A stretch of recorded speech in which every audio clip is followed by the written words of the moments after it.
ठीक है, now I think the idea is very clear that we have to be taking our discussion ahead. जो हमने कल पढ़ा उससे आगे थोड़ा सा हम लोग बढ़ रहे हैं, थोड़ा सा उसी चीज़ को हम आगे लेकर जा रहे हैं, एंड बहुत ही प्रॉपर क्लैरिटी के साथ इन चीज़ों को हमें अंडरस्टैंड करना है, इनको पिक करना है। ठीक है जी।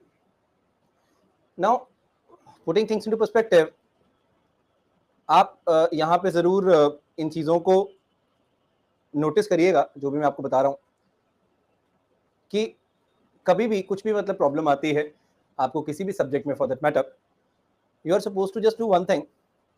आपको एक बेसिक उसमें मतलब क्लैरिटी लानी है, और उस क्लैरिटी से ही वो चीज़ों को आप पिक कर सकते हैं और ज़्यादा आप समझ सकते हैं, जान सकते हैं। ये बहुत ज़रूरी है, और रिवीजन तो बहुत इंपॉर्टेंट है ही है।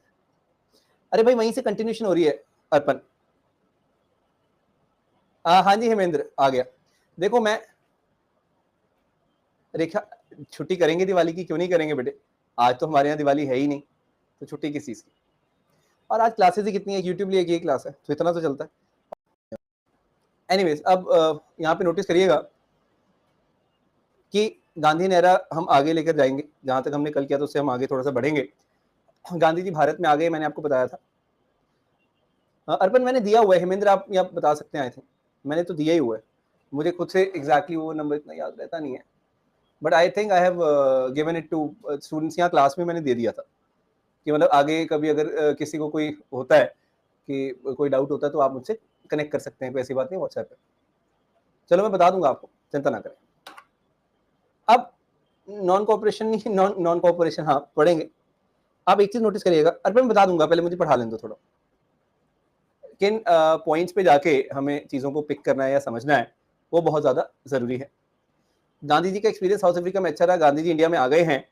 अब गांधी जी जब इंडिया में आते हैं तो क्या प्रॉब्लम्स होती हैं हम समझते हैं पहले तो। ठीक है, हाँ जी नितिन, बिल्कुल वो तो है ही है, वो तो अंडरस्टूड है। गांधी जी इंडिया प्रवासी भारतीय दिवस की मैंने बात की। अब इंडिया आने के बाद इन्होंने लोकल लेवल पे कई सारी मूवमेंट्स हैं जिनमें शिरकत की है। तो मैं पहले तो वो चीज़ आपको क्लियर कर दूं that he has tried to associate with a lot of movements on the local level. अब लोकल लेवल का मतलब तो ये है कि यहाँ पे जो भी आम लोगों की प्रॉब्लम्स होंगी उनको ये निजात करने की कोशिश करेंगे। फराज वो ज़रूरी नहीं है। ठीक है सर, आपका क्वेश्चन केबीसी में भी आया था, चलो अच्छी बात है, मैं तो देख नहीं पाता केबीसी। गांधी जी का एक्सपीरियंस साउथ अफ्रीका में बड़ा शानदार रहा जी, तो उसी के बेसिस पे हम लोग एक छोटी सी चीज़ है जिनको नोटिस करते हैं। ठीक है, एंड वो क्या है वो हम थोड़ा सा अंडरस्टैंड करेंगे इस चीज़ को। वो यही है कि गांधी जी जो कॉमन मासेस हैं, कॉमन पीपल हैं, उनके साथ क्या करना चाहते हैं, कनेक्ट करना चाहते हैं, genuinely want to connect with the common people, commoners. अब क्योंकि वो कॉमन लोगों के साथ कनेक्शन बिठाना चाहते हैं, कॉमन लोगों के साथ कनेक्ट होना चाहते हैं, तो वो कैसे कर सकते हैं, कनेक्शन बिठाना कौन सा आसान बात है। तो आपको ये बात पता होनी चाहिए कि कॉमनर के साथ कनेक्शन बिठाने का एक ही तरीका है, you have to go on all India tour. आपको पूरे भारत का भ्रमण करना पड़ेगा, जरूरी है। तो ये बहुत इंपॉर्टेंट से पॉइंट है। सॉर्टेड है जी इतना, वेरी बेसिक पॉइंट्स। अब ये जब टूर पे जाते हैं तो इनको कई लोग मिलते हैं, जैसे बिहार नामक जगह पे, बिहार जहाँ पे वी हैव गॉट चंपारण, वहाँ पे कुछ इंडिगो फार्मर्स हैं, इंडिगो फार्मर्स ये। अब जो इंडिगो फार्मर्स हैं, जो इंडिगो उगाते हैं, नील की खेती करते हैं, उनको बड़ी समस्याओं का सामना करना पड़ता था। तो क्योंकि उनको बहुत सारी समस्याओं का सामना करना पड़ता था, तो गांधी जी ने उनकी मदद करने का फैसला किया। तो आप इन माइनर से पॉइंट्स को जरूर पिक करिएगा, because they definitely are going to be of immense help for you, काफी आपको ये हेल्पफुल रहने वाले हैं। अब चंपारण में जाके जो नील की खेती कर रहे हैं उनकी मदद की, तो चंपारण सत्याग्रह बना। चंपारण में क्या था, 3 कठिया सिस्टम था। 3 कठिया मतलब अगर 20 कट्ठा जमीन है आपके पास, तो उसमें से 3 कट्ठे के ऊपर आपको नील उगाना पड़ेगा, जबरदस्ती थी। मतलब आप उगाना चाहते हो नहीं उगाना चाहते हो, डजंट मैटर, आपको उगाना ही पड़ेगा। ये बहुत इंपॉर्टेंट है। तो आप चाहो ना चाहो उससे किसी को फर्क नहीं पड़ता, आपको उगाना ही पड़ेगा। ये एक सबसे इंपॉर्टेंट चीज थी जिसको समझना और जानना बहुत ज्यादा जरूरी है। सॉर्टेड। तो आप बस मतलब इन माइनर चीजों को भी अगर पिक कर लो तो एक मजेदार चीज आपको समझ आ जाएगी, क्लैरिटी जो है आपके सामने तैयार हो जानी है। ये आप जरूर ध्यान में रखिएगा। इस टाइम वाइसरॉय कौन थे? बेटे देखो, यहाँ पे हमेशा वाइसरॉय इंपॉर्टेंट नहीं है, पहली बात तो। लेकिन यहाँ पे देखिए, चेम्सफोर्ड तो बाद में आएंगे ही। अगर हम लॉर्ड चेम्सफोर्ड की बात करते हैं, he will be coming later on, लेकिन 1916 में वाइसरॉय थे, तो उसके बाद तो चेम्सफोर्ड ही आए हैं। तो 16 से 21 का जो टाइम है, इसमें वी हैव गॉट चेम्सफोर्ड। नहीं, ये जो आप हार्डिंग की बात करो, हार्डिंग था 16 तक था, आए थे 16 से 21 जो है 1916 से 1921 तो चेम्सफोर्ड ही था। ठीक है, सो ऐसे ही था। उसके बाद आई थिंक रेडिंग आ गया था, फिर तो चेंज वो होते ही रहने। चल सॉर्टेड है। 20 पर या देखो एकड़ की तो बात ही नहीं कर रहे हम, कट्ठे की बात कर रहे हैं। 20 कट्ठे पे जमीन अगर है तो 3 कट्ठे पे आप उगाओगे, वो बात यहाँ पे चल रही है। अगर 20 कट्ठा जमीन है तो 3 कट्ठे पे आपको उगाना पड़ेगा। This is the entire concept. Sorted है। अच्छा, उसके बाद गांधी जी चले गए अहमदाबाद। अहमदाबाद में मिल स्ट्राइक हो गई। Why mill strike? किस जो वर्कर थे मिल के, उनको सैलरी हाइक चाहिए थी। वहां पे भी इन्होंने सॉर्ट किया, लेकिन वहां पे इन्होंने एक अनशन रखा, एक फास्ट किया। तो फास्टिंग समझते हो आप, व्रत रखना। तो पॉलिटिकल फास्टिंग की अगर कभी बात आती है तो उसमें आपको ये पॉइंट क्लियर होना जरूरी है। मतलब this is a point which we all are supposed to be understanding. Point noted. तो आप कोशिश यही किया करो कि प्रिसाइज एक आइडिया निकाल रहे हो आप यहाँ पे, दैट्स वन थिंग, एंड उससे पूरी की पूरी पिक्चर आपको क्लियर हो रही है। प्रिसाइज आइडिया निकलेगा, उसी से पिक्चर बनेगी, उसी से हमें बेहतरीन जो क्लैरिटी है वो मिलेगी। ठीक है। मिल स्ट्राइक का रीजन था सैलरी ज्यादा चाहिए थी मिल वर्कर्स को। अमल की शुरुआत यहाँ पे नहीं हुई है। उसके बाद एक जगह है गुजरात में, खेड़ा। खेड़ा में भी फार्मर्स को प्रॉब्लम थी, तो वहां पे गांधी जी गए हैं। इसकी क्रोनोलॉजी याद रखनी। देखो, चंपारण कब हो रहा है? 1917। मिल स्ट्राइक अहमदाबाद में कब हो रहा है? 1918। खेड़ा में कब जा रहे हैं? 1918। ये और ये लोकल लेवल की मूवमेंट है, लेकिन एक ट्रिक है जिसको हम बोलते हैं केक। सी से चंपारण, ए से अहमदाबाद, के ई से खेड़ा। तो ऐसे आप याद रख लो, cake, very easy trick. Champaran, Ahmedabad, Kheda. मैं निशांत उस पर आ रहा हूं। तो अब प्रॉब्लम यही थी कि मिल ओनर कहते 20% ले लो अगर हाइक चाहिए, वर्कर कहते 50% लेंगे, तो फिर 35% पे जाके बात बन गई थी। But that's a different thing. तो आप ये बात याद रखिएगा कि ये जो तीनों सत्याग्रह थे, इससे गांधी जी को काफी लोग मानने भी लगे थे, जानने भी लगे थे कि गांधी जी में कुछ तो बात है। ये पॉइंट बहुत इंपॉर्टेंट है। Everybody could now understand that Gandhi ji someone who is very very special, and इनकी बात जो है वो बहुत लोग समझते हैं।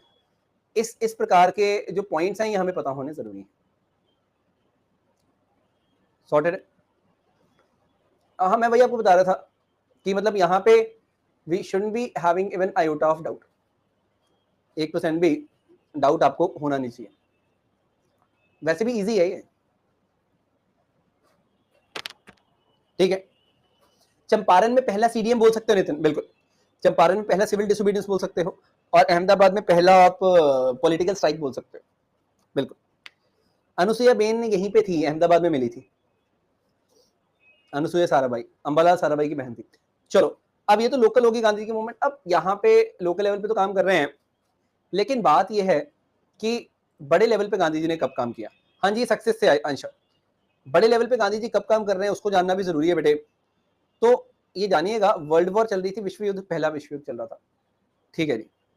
नाउ सिंस द पहला विश्व युद्ध यानी कि first world war is going on, how can we comprehend this thing precisely, ये भी जानना है हमें। तो 1914 से 1918 तक first world war was going on. ठीक है जी, सुन लो Himendra, first world war is basically going on. और उसके बाद इंडियंस को उम्मीद थी कि हमें कुछ अच्छा मिलने वाला है, हमें कुछ पॉजिटिव मिलने वाला है। ऐसा अब उम्मीद करने में क्या जाता है, उम्मीद तो सबको ही करता है।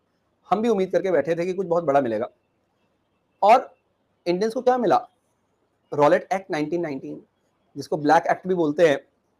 एक ऐसा एक्ट जिसमें किसी को भी जेल में 2 साल के लिए डाल सकते थे बिना किसी अरेस्ट वारंट के। एक ऐसा एक्ट जिसमें आपके राइट्स की कोई तवज्जो नहीं थी, कोई भी आपके राइट्स की वैल्यू नहीं थी, उसको बोला जाता है रॉलेट एक्ट ऑफ 1919। बहुत खराब चीज है। तो किसी को भी अरेस्ट करो, किसी को भी जेल में डाल दो, कोई अपील, कोई पिटीशन, कुछ भी काम नहीं करेगा। ये आपके सामने है रॉलेट एक्ट ऑफ 1919। तो आपको पहले तो ये आइडिया पता होना चाहिए, ठीक है। इसमें तो आई थिंक किसी को कोई डाउट नहीं होगा। Nobody should be having even iota of doubts. Basic है, बहुत बेसिक पॉइंट्स हैं,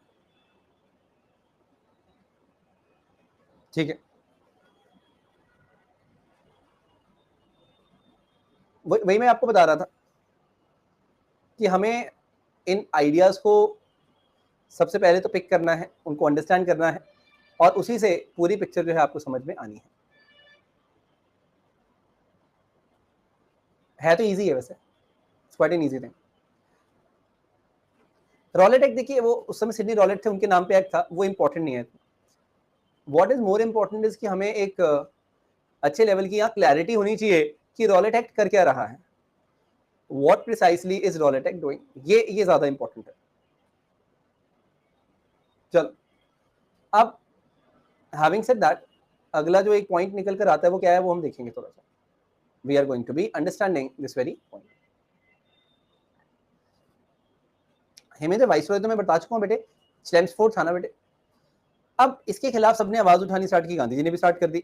तो गांधी जी कहते हैं भाई मैं इसके खिलाफ एक रॉलेट सत्याग्रह करना चाहता हूँ। तो सबने कहा ठीक है। तो गांधी जी ने इसके खिलाफ बेटे क्या किया, एक रॉलेट सत्याग्रह को शुरू किया। क्या शुरू किया, रॉलेट सत्याग्रह, वेरी इंपॉर्टेंट। तो आप इतना जरूर नोटिस करिएगा कि जब भी रॉलेट सत्याग्रह स्टार्ट होगा तो इसका एक पूरा एस्पेक्ट क्या है जो निकल कर आता है, वो बहुत जरूरी है। रॉलेट सत्याग्रह इन्होंने स्टार्ट किया। अब आप रॉलेट एक्ट के खिलाफ जब खड़े हो गए तो आपको क्या लगता है, आपकी आरती उतारेंगे? नहीं, क्या करेंगे, आपको मारपीट में जेल में डाल देंगे।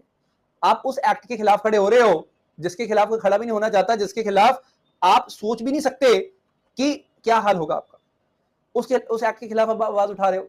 तो यही सबको झेलना पड़ेगा कि सबको उठाकर जेल का रास्ता दिखाया जाएगा। तो यहां पे यही हुआ है, जेल का रास्ता दिखाया गया, जेल में इनको भेज दिया। Now comes a very important thing, ये नोटिस करिएगा। अगला जो एक बेसिक पॉइंट निकल कर आता है वो क्या है, वो यही है कि लोग जेल में गए, दैट्स अनदर थिंग, लेकिन एक बहुत बड़ा हादसा हुआ, वो ज्यादा हमारे लिए दुखी करने वाली बात है। मैं बहुत ज्यादा उसके साथ बता रहा हूँ कि 13 अप्रैल को बैसाखी का दिन था। पंजाब में बैसाखी का त्योहार बहुत बढ़िया से मनाते हैं सब लोग, धूमधाम से सब लोग बैसाखी मना रहे थे। उसमें कुछ लोग प्रोटेस्ट भी कर रहे थे, जैसे डॉक्टर सत्यपाल हो गए या फिर सैफुद्दीन किचलू हो गए। तो ये जेल में थे, मैं मानता हूं सैफुद्दीन किचलू और सत्यपाल जेल में थे, इनके लिए प्रोटेस्ट भी हो रहा था। कुछ लोग पीसफुली वहां पे अपना त्योहार मनाए थे, फैमिली टाइम स्पेंड कर रहे थे। एंड तभी जाके क्या होता है, अचानक से गोलीबारी स्टार्ट होती है। लोगों को समझ नहीं आता कि क्या हो गया, क्योंकि उनको कोई वार्निंग नहीं दी गई थी। लोगों के ऊपर जमकर गोलियां बरसाई जाती है, 1000 से भी लोग मारे जाते हैं। बाद में पता चलता है ये एक व्यक्ति, बददिमाग व्यक्ति जनरल डायर जो है वो गोलियां बरसा रहा है। तो आप ये ध्यान में रखें, एक ऐसा व्यक्ति जिसने कोई वार्निंग नहीं दी, फायर ओपन कर दी इन पे, क्योंकि इसका मानना था कि वो गलत कर रहे हैं। आप ये नोटिस करिएगा कि बहुत सारे लोगों की जान वहां पे जाती है, बहुत ही बुरे तरीके से इनको मारा जाता है। अब ये इतना बड़ा एक इंसिडेंट था कि गांधी जी कहते कि भाई मैं रॉलेट सत्याग्रह अब कंटिन्यू नहीं कर सकता, लोगों को गुस्सा इतना है, और उस गुस्से में आके लोग ज्यादा ब्रिटिश को मार देंगे। तो यही बात हुई कि भाई हमें रॉलेट सत्याग्रह जो है इसको अब डिसकंटिन्यू करना होगा, ठीक है। समझ आया कि नहीं आया? वही मैं आपको बता रहा हूं, इट्स वेरी इंपॉर्टेंट। तो कोशिश आप यही करिएगा कि हम लोग जब भी ये सारे पॉइंट्स देखें तो हमें एक बेसिक लेवल ऑफ क्लैरिटी जो है वो जरूर मिले, वो सबसे इंपॉर्टेंट है, that good level of clarity, ठीक है जी। समझ आ गया? हाँ, प्रमोशन में मिला था। अब आप ये मानना, इसको नेचुरल डेथ ही मिली थी, इसको किसी ने मारा नहीं है। कई लोग कहते हैं ना कि इसको मारा नहीं, वो गलत बात बोलते हैं। तो इसके खिलाफ इंक्वायरी हुई, इसको इंक्वायरी में छोड़ दिया गया। मारा किसने है, शहीद उधम सिंह ने माइकल ओडोवर को मारा 1940 में, जो कि पंजाब का लेफ्टिनेंट गवर्नर होता था उस टाइम पे, माइकल ओडोवर। तो ये जनरल डायर और माइकल ओडोवर दोनों अलग हैं, ये कंफ्यूज मत करिएगा। फराज, बेटे डिसकंटिन्यू का तो ऐसे है कि रॉलेट एक्ट उन्होंने थोड़ा सा ही इंप्रूव किया था, बाकी तो वैसे ही पड़ा रहा था। ठीक है, सो ब्रिटिश की भी एरोगेंस थी कि भाई हम नहीं मानेंगे, आप कर लो जो करना। यही तो चीजें हैं जिसकी वजह से ब्रिटिश जो है वो काफी ज्यादा जिनको गलत उससे देखा जाता है कि भाई गलत है British. Point clear? Now having said that, देखिए इसके खिलाफ कोई एक्शन नहीं हुआ, वही तो मैं बोल रहा हूँ। जनरल डायर कैसे मरा? नेचुरल डेथ मरा, स्ट्रोक हो गया था इसको, ये तो नेचुरल डेथ मारा है। माइकल ओडोवर को मारा उधम सिंह ने, वही मैं तभी बता रहा हूँ। हंटर कमेटी बनी है, बिल्कुल बनी है, हंटर कमेटी बनी, उसमें 3 इंडियंस भी थे, मैं ये भी मानता हूँ, लेकिन उसे कुछ किया नहीं था। वही तो अब आप वही है, इनको इतना शरीफ ना समझो ब्रिटिश को, इतना शरीफ क्यों समझना उनको, ठीक है। आप ध्यान दीजिएगा, चलो ये सब तो इधर उधर की बातें हैं। 1919 में बहुत बड़ा ये जो हुआ गलत काम, इसके बाद हमने देखा कांग्रेस ने अपना सेशन भी वहीं पे शेड्यूल कर लिया कि भाई लोगों के साथ सहानुभूति दिखाने के लिए हम लोग अपना सेशन भी वहीं पे करेंगे, ऐसा इन्होंने बोला है। तो I am hopeful that you are able to comprehend on this very point, ठीक है। एनीवन, कोई डाउट किसी प्रकार का? अब आप एक चीज और नोटिस करना, इसको मतलब बढ़िया तरीके से कैसे हम जान सकते हैं, समझ सकते हैं, उस पर हम लोग बात करेंगे, will be talking on that. So पूरा जो एक क्लैरिटी निकल कर आती है वो क्या है, वो भी बहुत ज्यादा जरूरी है कि अब एक बहुत बड़ा काम ये हुआ है, फर्स्ट वर्ल्ड वॉर में हम मानते ब्रिटिश जीत गए, उनके दुश्मन हार गए, ठीक है, लेकिन आपने इस चीज से कभी नहीं चूकना, इस चीज से कभी नहीं पीछे हटना कि एक बहुत इंपॉर्टेंट एस्पेक्ट है जो यहाँ पे हमें अंडरस्टैंड करना होगा, एंड वो कौन सा एस्पेक्ट है, ठीक है। वो ये है कि इंडिया में खिलाफत मूवमेंट उसके बाद स्टार्ट हुई है 1919 में, और वो क्यों स्टार्ट हुई है ये भी हम देखते हैं। उधम सिंह ने 1940 में मारा था बेटे माइकल ओडोवर को। ट्रीटी ऑफ सेवरिस हुई थी वर्ल्ड वॉर 1 के बाद, और ट्रीटी ऑफ सेवरिस के अंदर खलीफा की ह्यूमिलिएशन हुई थी। अब आप बोलोगे सर ह्यूमिलिएशन क्या होता है? ह्यूमिलिएशन होता है बेइज्जती, खलीफा की बेइज्जती हुई है बहुत बड़े लेवल पे, ठीक है जी। अब जब खलीफा की मैं बोल रहा हूँ बेइज्जती हुई है, तो इसका मतलब क्या अर्थ निकल कर आता है, what exactly is the point which we have to look into, think about it. हम कहते हैं ठीक है खलीफा की होगी बेइज्जती, but why do I say that? There has to be a reason, right? तो की ट्रीटी ऑफ सेवरिस ने जो खलीफा की टेरिटरी थी उनके ऊपर कब्जा जमा लिया है, उनकी जो टेरिटरीज है उनको छीन लिया है बेसिकली, बहुत बुरे तरीके से ये चीज यहाँ पर करी गई है। तो ये पॉइंट को आपको पहले तो अंडरस्टैंडिंग में लाना है, मतलब this is one point which you have to bring under clarity, क्योंकि यहीं से तो पूरी पिक्चर समझ आनी है आपको। This is where the real picture is lying, ठीक है जी। नाउ हैविंग सेड दैट, आप बस इतना नोटिस कर लेना यहाँ पे, वो ये है कि हाँ जी हाँ जी हाँ जी, वही मैं आपको बता रहा हूँ, सुन लो। अब ट्रीटी ऑफ सेवरिस की हमने जैसे बात की, एक ट्रीटी ऑफ सेवरिस की हमने चर्चा कर ली, तो ट्रीटी ऑफ सेवरिस के बारे में आपको समझ आ गया, ओटोमन एम्पायर को इन्होंने ब्रेक कर दिया था, तो इंडियन मुस्लिम्स खड़े हो गए ब्रिटिश के खिलाफ। हमें लगा कि ये मौका बहुत अच्छा है, कांग्रेस को लगा ये मौका बहुत अच्छा है, इसीलिए कांग्रेस ने एक स्पेशल सेशन करवाया सितंबर 1920 में कलकत्ता में, और पंजाब केसरी लाला लाजपत राय उसके प्रेसिडेंट बने उस सेशन के। खलीफा was spiritual head of the Muslims, Muslims बहुत रिस्पेक्ट देते थे खलीफा को, तो जो ऑटोमन एम्पायर का हेड होता था खलीफा, उसको काफी रिस्पेक्ट की नजर से देखा जाता था सारे मुस्लिम्स के द्वारा। इनफैक्ट मैं कहूंगा कि पूरे दुनिया के जो मुस्लिम्स थे वो बहुत ज्यादा उनको रिस्पेक्ट देते थे, ठीक है। तो पॉइंट नोटेड है, क्लियर है। हैविंग सेड दैट, एक जो माइनर सा भी पॉइंट है वो क्या है, वो हम थोड़ा सा अंडरस्टैंड करेंगे, will try to look into that. वो ये है कि नहीं, खलीफा is not group of a person, खलीफा इज जस्ट वन पर्सन। खलीफा ग्रुप क्यों होगा? खलीफा सिर्फ एक पर्सन है भाई, it is a single person, that's it. अब ध्यान से सुनो जो मैं आपको बता रहा हूँ, this is actually very important for you guys to know. सारी की सारी जो चीजें हैं वो आपके लिए काफी ज्यादा इंपॉर्टेंट होने वाली हैं। So the point is that special session जो है कांग्रेस का वो यहाँ पे करवाया जाता है, वैसे प्रॉपर स्पेशल सेशन जो है वो ऑर्गेनाइज हो गया। जब स्पेशल सेशन ऑर्गेनाइज हुआ तो यहाँ पे डिसाइड हुआ कि नॉन कॉपरेशन मूवमेंट स्टार्ट करेंगे, और उसके बाद होता है नागपुर सेशन ऑफ 1920। इसमें ही हम लोग देखते हैं नॉन कॉपरेशन का जो एक पूरा जैसे हम कह सकते हैं खाका, उसको तैयार किया गया है। And on top of it, in the Nagpur session, another very important aspect which you are suppose to look into is what, वो हम देखते हैं। नॉन कॉपरेशन क्या है वो मैं बता रहा हूँ आपको, पूरे एक एक चीज उसके बारे में बताऊंगा, चिंता ना करो। हमें इसको किस तरह से देखना है वो मैं आपको समझा दूंगा, उससे फिर आपको काफी क्लैरिटी मिल जानी है। नागपुर सेशन है 1920, सी विजय राघवाचार्य यार के अंदर, यहाँ पे एनसीएम लॉन्च होता है। यहाँ पे रेजोल्यूशन फिर से आता है स्वराज का। तो स्वराज का रेजोल्यूशन कहाँ आया? नागपुर सेशन 1920। यहाँ पे एनसीएम स्टार्ट तो हुई है, लेकिन क्या है एनसीएम, इसको भी जानना जरूरी है। It's very important for us to know about NCM. तो आप ये कोशिश जरूर करना इसको समझने की कि कैसे मतलब पूरा जो एक बेसिक एस्पेक्ट है वो हम लोग पिक कर पा रहे हैं यहाँ पे, वो काफी इंपॉर्टेंट भी है। सॉर्टेड। व्हेन आई से एनसीएम, वी से कि we are giving back the titles and resigning from the nominated seats, ये हो रहा है। Resigning from the government jobs की बात हो रही है। बच्चों को गवर्नमेंट स्कूल से बाहर निकाल लो, बॉयकॉट करो फॉरेन गुड्स को, बॉयकॉट करो इलेक्शन को, ब्रिटिश आर्मी में सर्व ना करो, ये सभी चीजें यहाँ पर करवाई जा रही हैं जो बहुत ज्यादा इंपॉर्टेंट है। ये नोटिस करना, मतलब बहुत बेसिक चीजें आपको लगेंगी, बट सही में मेरी अगर बात मानो तो बहुत इंपॉर्टेंट चीजें, मतलब these are all the very important things. तो आपको सरकार के साथ कोऑपरेशन दिखानी ही नहीं है, कुल मिला के ये बात है। You are not suppose to cooperate in any which way with the government.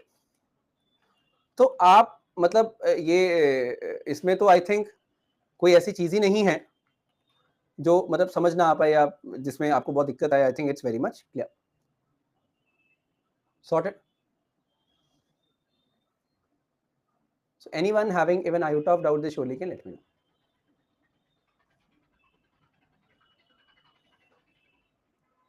ठीक है,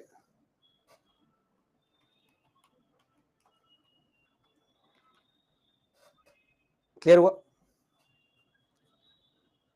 मेन लीडर्स वगैरह सब बात करेंगे, चिंता ना करो। अब सुन लो पहले बात। तो गांधी जी ने कहा कि ये सब चीजें करो, पीसफुली करो और आजादी जरूर मिलेगी, ऐसा गांधी जी का मानना था। तो आपको पहले तो ये चीज समझनी कि भाई आजादी के मायने बहुत अलग थे उस समय। आजादी ऐसी कोई रैंडम चीज नहीं थी कि हाँ हाँ ले लेंगे, नहीं। आजादी was actually something which was of immense importance and you have to look into that point. आपको उस पॉइंट को समझना है कि क्या मायने हैं आजादी के, किस तरह से आजादी जो है उसको देखा जा रहा है, उसको समझा जा रहा है। बिकॉज यही प्रॉब्लम है आज की डेट में, लोगों को समझ नहीं आता कि आजादी के मायने क्या और वही फंसते हैं। तो मायनों को समझो पहले तो, ठीक है। हैविंग सेड दैट, हम कई बार बात करते हैं चौरी चौरा की। तो 1920 मूवमेंट स्टार्ट हो गई थी, नॉन कॉपरेशन मूवमेंट, जिसको आप असहयोग आंदोलन कहते हैं। लेकिन हुआ क्या, वो चल रही थी। उसके बाद भैया जाके चौरी चौरा हो गया, यूपी के अंदर वायलेंस होगी बहुत बड़ी, पुलिस वालों को जिंदा जला दिया गया। क्योंकि पुलिस वालों को जिंदा जलाया गया है यहाँ पे, so what will that lead to, क्या होगा? डेथ जैसी होती पुलिस वालों की, तो गांधी जी कहते हैं भाई ये तो गलत काम हो गया। गांधी जी कहते हैं कि आपने कानून को हाथ में ले लिया है। और ये जरूर आपको पता होना चाहिए कि उसी समय गांधी जी ने बोला कि मूवमेंट को विड्रॉ करो, let us now withdraw the movement, ये बोला जा रहा है बहुत बड़े लेवल पे। तो इस चीज को थोड़ा सा अंडरस्टैंड करिएगा। तो एनसीएम को विड्रॉ कर भी लिया, पर फिर भी गांधी जी को जेल जाना पड़ा। पुलिस ने बोला कि आपने मूवमेंट स्टार्ट करवाई थी, आपने गड़बड़ किया है, चलो जी जेल का रास्ता नापो। तो गांधी जी जेल चले गए और बाकी कांग्रेस तो चलो बाहर थी। तो कांग्रेस कहती चलो सेशन करते हैं। तो इन्होंने सेशन बुलाया गया में, गया बिहार में एक जगह है गया, वहां पे सेशन आता है। चित्तरंजन दास, जिनको सीआर दास आप बोलते हो, 1922 में इंडियन नेशनल कांग्रेस का क्या हुआ बेटे? सेशन हुआ है, ठीक है। गांधी जी को अरेस्ट कर लिया था उसी समय, फेब मार्च में अरेस्ट हो गए थे गांधी जी। जैसे सस्पेंड की गांधी जी ने, गांधी जी अरेस्ट हो गए, ठीक है जी। अब ये पॉइंट आपको क्लियर हो गया जी। Now what is more important? More important thing is कि इसको हम विजुअलाइज कैसे कर रहे हैं वो हम देखते हैं। Let us try to visualise this particular point. Now having said that, ये जो एक छोटी सी मतलब क्लैरिटी है वो भी हम थोड़ा सा जानेंगे, उसको भी हम लोग पिक करेंगे कि कैसे हमें मिलती है क्लैरिटी, या क्या पूरे के पूरे पॉइंट्स हैं which we are supposed to understand. हाँ जी राहुल, रतुल, वाहिगुरु जी, वाहिगुरु। चलो, वाहिगुरु जी का खालसा, वाहिगुरु जी की फतेह, ठीक है जी। अब ध्यान दीजिएगा कि ये जो कांग्रेस का सेशन हुआ है, इसमें व्हाट एग्जैक्टली इज हैपनिंग, ये बहुत इंपॉर्टेंट है। क्योंकि यहाँ पे पूरी कांग्रेस दो गुटों में बट गई। दो गुटों में कांग्रेस बटी है इसमें। अब ये जो 2 गुटों में बटी है, इसमें आप ये देखो गेम क्या बन रही है। बहुत बहुत इंपॉर्टेंट है ये चीज़ें, और यही वो माइनर सी चीज़ें हैं जिससे कि आप मान के चलो प्रॉपर हमें मतलब चीज़ें पता चलती हैं, चीज़ें समझ आती हैं, है ना? वैसे तो आप सोच भी नहीं सकते कि मतलब what exactly was the scenario at that time. तो ये यही पॉइंट्स हैं जो हमें यहाँ पे लुक इनटू करने हैं। Anyways, so the point is the important point over here is कि हम लोग कैसे इसको और बेहतर तरीके से अंडरस्टैंड करें, उसको हम थोड़ा-सा देखेंगे। सो हैविंग सेड दैट, आप प्रो गवर्नमेंट जो है, प्रो गवर्नमेंट तो नहीं मैं बोलूँगा, प्रो चेंजर्स आप बोल सकते हैं, pro changers. So what exactly are pro changers saying, या प्रो चेंजर्स क्या करना चाहते हैं, ये मैं बोल सकता हूँ। उसके ऊपर लुक इनटू थोड़ा-सा करेंगे, ध्यान देंगे। जब मैं प्रो चेंजर्स की बेटे बात करता हूँ, so pro changers are just focusing on one thing, and वो कहते हैं कि भैया चलो इलेक्शन लड़ते हैं, बहुत हो गया बायकॉट, अब थोड़ा-सा इलेक्शन लड़के देख लेते हैं कि क्या होता है। जैसे मोतीलाल नेहरू, चित्तरंजन दास, अयंगर, विट्ठल भाई पटेल, एनसी केलकर ये बातें कर रहे हैं कि चलो इलेक्शन हम लोग लड़ते हैं या फिर लड़ेंगे। वहीं दूसरी ओर हमारे पास कौन है? वहीं दूसरी ओर ये लोग हैं। ये लोग कहते हैं, नो चेंजर कहते हैं कि नहीं, हम तो गांधी जी के दिखाए हुए पाथ पर ही चलेंगे। अब गांधी जी के दिखाया हुआ पाथ है क्या आखिरकार? ये भी समझो। गांधी जी का जो दिखाया हुआ रास्ता है वो यही है कि आप मूवमेंट जब नहीं एक्टिवली कर रहे हो तो खादी को प्रमोट करो, हरिजन्स यानी कि बैकवर्ड क्लास का हेल्प करो, वेमेन को प्रमोट करो, ज्यादा यूनिटी ऑफ हिंदू मुस्लिम करो। ये सब चीजें गांधी जी सिखाते थे। तो जवाहरलाल नेहरू, राजेंद्र प्रसाद, सरदार वल्लभ भाई पटेल, सी राजगोपालचारी, ये सब लोग नो चेंजर की कैटेगरी में आते क्योंकि ये नहीं लड़ना चाहते इलेक्शन। तो आप देखो गांधी जी इतने स्ट्रॉन्ग थे कि मोतीलाल नेहरू, जवाहरलाल नेहरू अलग अलग गुटों में थे, विट्ठल भाई पटेल और वल्लभ भाई पटेल अलग अलग गुटों में थे, जबकि सगे भाई थे, ये बाप बेटा है, लेकिन अलग अलग ग्रुप्स में। बड़ी इंटरेस्टिंग चीज है। तो इन्होंने कहा कि हम इलेक्शन लड़ेंगे। तो गांधी जी जेल में थे, गांधी जी को लगा कि अगर मैंने इनको इलेक्शन ना लड़ने दिया तो बड़ी दिक्कत हो जाएगी भाई। दिक्कत क्यों हो जाएगी? क्योंकि फिर इन्होंने अलग हो जाना है, और एक बार ये अलग हो गए तो बहुत समस्या हमारे लिए खड़ी हो जाएगी। It's a fact. तो इन्होंने एक ही बात बोली है कि भाई एक काम करते हैं, let's not do this thing, मतलब यहाँ पे कोई स्प्लिट वगैरह नहीं हमने करना फालतू का, let's not go for any split all together. तो आप मतलब बस इतना नोटिस करना कि ये कितनी छोटी छोटी चीजें इंपॉर्टेंट है। तो इन्होंने कहा ठीक है स्वराज पार्टी बना लो, तो मोतीलाल नेहरू, सी आर दास वगैरह ने स्वराज पार्टी बनाई है, तब जाके ये सारी चीजें हुई हैं। So we are suppose to be noticing these points, मतलब हम लोग इन सभी पॉइंट्स को बढ़िया तरीके से नोटिस करें, जो कि हमारे लिए एक बेटर क्लैरिटी जो है वो प्रोवाइड करने वाला है। तो स्वराज पार्टी बनी, इनके इलेक्शन में लड़े, बहुत अच्छा इलेक्शन हो गया, सब कुछ बहुत बढ़िया से चला है। तो ये नोटिस जरूर करना कि इलेक्शन जो है इन्होंने लड़े हैं स्वराज पार्टी ने, और मेन इनका मुद्दा यही था कि भाई हम लोग काउंसिल में जाएंगे और वहां पे जाके डिसरप्शन क्रिएट करेंगे। डिसरप्शन समझते हो कि नहीं? मतलब हल्ला वल्ला करेंगे, वहां पे जाके गवर्नमेंट के खिलाफ बातें करेंगे, ये सब चीजें ये कहीं ना कहीं बोल रहे हैं। So this is the entire idea which they are basically promoting. So yes, that's how it is. Sorted है जी। मैं तो वही आपको बता रहा था, मतलब इसमें ये जितने भी पॉइंट्स हैं, इसमें we don't have anything which you can't understand precisely, मतलब सारे के सारे आइडियाज वही हैं, बेसिक से ही हैं। तो एक बार आपको क्लैरिटी मिल गई, then you are absolutely good to go, कोई इसमें समस्या तो है ही नहीं। श्योर। 1923 में इलेक्शन हुई थी जो, उसमें ये लड़े थे बेटे। स्वराज पार्टी में बता चुका हूँ, ये जो प्रो चेंजर्स है यही लोग स्वराज पार्टी बना रहे हैं बेटे। कांग्रेस के अंदर है कि इन्होंने स्वराज पार्टी बना ली थी, कांग्रेस में रहते हुए। बिल्कुल। तो ऐसा नहीं कि कांग्रेस के बाहर ही कर रहे हैं, कांग्रेस में रहते हुए ही they have made sure that they are forming the Swaraj party.